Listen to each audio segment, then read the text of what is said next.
Hey guys, Benjy here. Welcome back to another episode. I'm still traveling in Europe, so this is kind of a travel vlog type thing. I won't be doing a lot of these, but I just had something inspiring that has been inspiring me since I've been coming to Europe.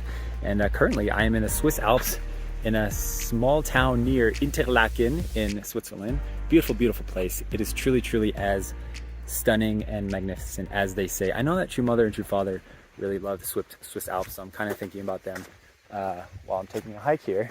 Anyways, besides the point, I was really inspired by a few things being here. So I've been having the privilege of going to different countries. So UK, Italy, Poland, currently in Switzerland.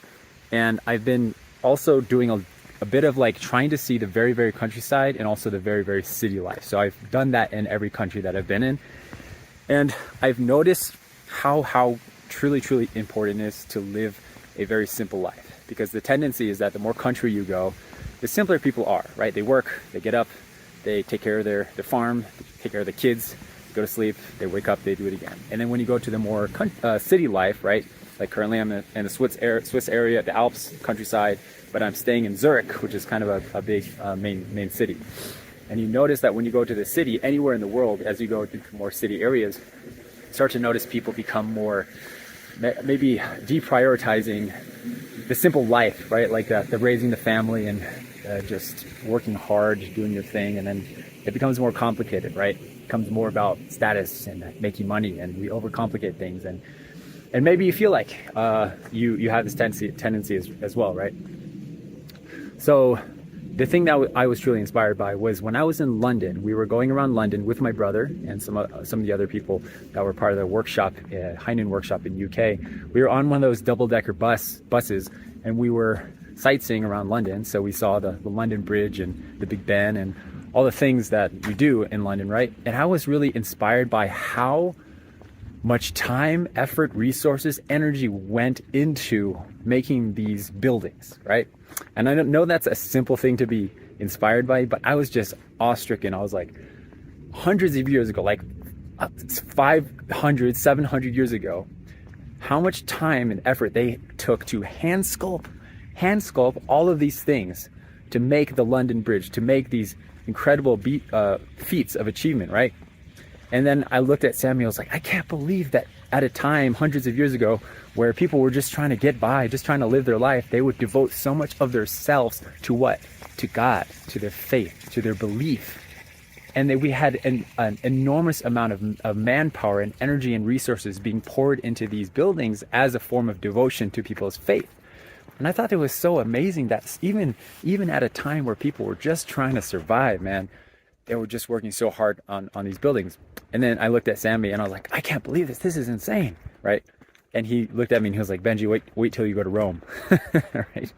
He's like, wait till you see Italy and you see the buildings that are literally 2,000 years old, right? And so I did go to Rome after UK. And then you can imagine, my mind was just like, guys, if you cannot fathom like 1,500 years ago, like, you know, the Colosseum, right? The one, the Gladiator Colosseum, or you look at the Vatican, which I was able to go inside and check it out, see Michelangelo's painting on the ceiling of the Sistine Chapel. If you can imagine how much time and just energy of how many thousands of people over hundreds of years it took to make these buildings. It was not like let's throw this building together in a few years. Hundreds of years to build all of that. I was like, I'm just so fascinated because of the amount of priority was made and emphasized on devoting yourself to your faith, right? And the thing that I'm moved by, honestly now, is this idea of making a life that is just simple. Because if you think about all of human history, from the beginning of time until basically until the last 100 years or so, the priorities in life have basically been: you wake up, you work hard in whatever trade you can, you devote yourself to your faith. For the most part, most people did throughout history. You devote yourself to your faith, you come home, you raise a family, and you pass on the traditions to your kids, and that was about it, right? And that was it for all of human history. All of human history. That was it.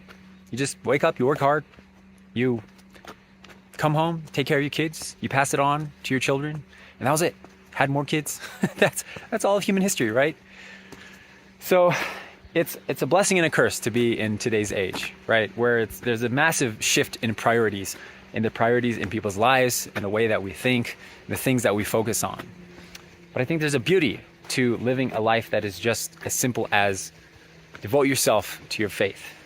And think about if I was living at a time 2,000 years ago, and more than likely you were making one of these buildings, right? If you were living in Italy, there's a huge chance that you were one of these people in Rome that was working on these buildings, if you had that trade.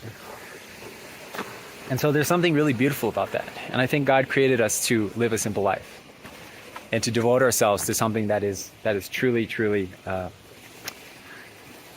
for God.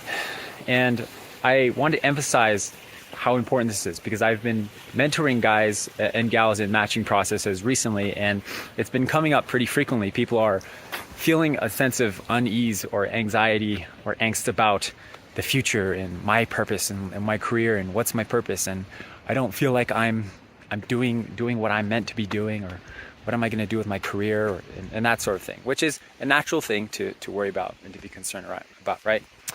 However, I think there's a line, right? I think if you're in your mid 20s or early 20s or even 30s or 40s, I think it is reasonable to not have everything figured out. And this is what I tell guys that I'm working with. It's like, I think it's reasonable to not have everything figured out, and it is actually unreasonable to have everything, your entire life's path planned out for you. It's completely unreasonable, right? So give yourself the liberation, give yourself the mental peace of mind to just know that, you'll figure it out. It's okay. And try to live a simple life. And don't worry so much about, am I making a difference in the world? Am I changing the world or whatever? Your time will come.